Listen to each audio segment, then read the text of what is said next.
So part of God's story is about the first time people stopped trusting God. It's called the fall, because it's all about how we fell away from God.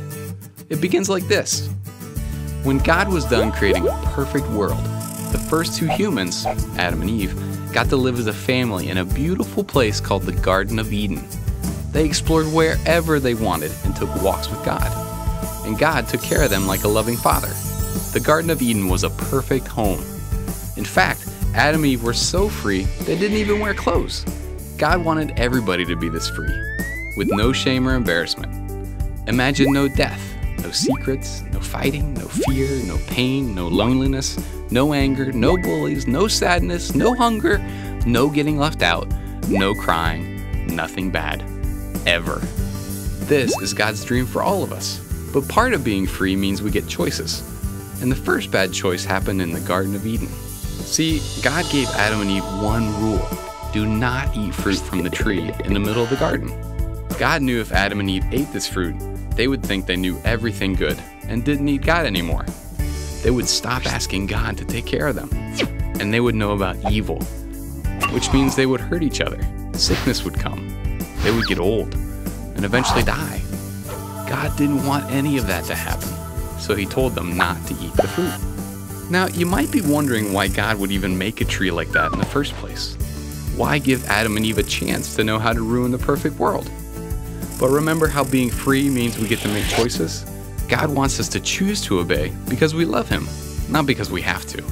And for a while, Adam and Eve chose to trust God and obey him. After all, it was perfect in the garden. But one day, an evil serpent decided he wanted to separate Adam and Eve from God. So he came up with a plan to make Eve think God didn't love her.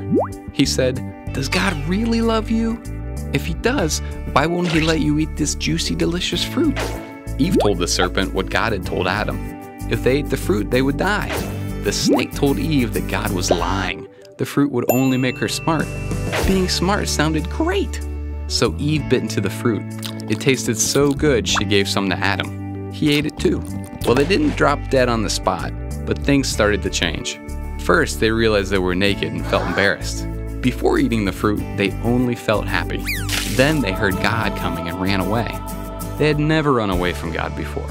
God knew what happened, but he still asked Adam, "Did you eat the fruit I asked you not to eat?" Adam said, "Eve made me do it." Eve didn't like being blamed. She said, "The serpent made me do it." Really, they had both made a choice to disobey God. God was so sad they chose not to trust him. They had to move away from the beautiful garden. Worse, pain and sadness and death came into the world. It was no longer perfect. This could have been a horrible end to a really sad story. But guess what? It's not.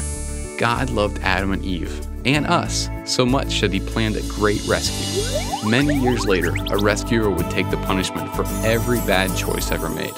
And because of this rescue, God would one day make the world a perfect home for us again. And that's the story of the fall. So in case you missed it, here's a quick version. God made a perfect world. There was one rule. The serpent tricked Eve. He made her doubt God's love. So Eve broke the rule. Adam broke it too. All the wrong things in the world started. But that's not the end. God really did love them, and all of us. So he began a great rescue plan. And that's a part of God's story.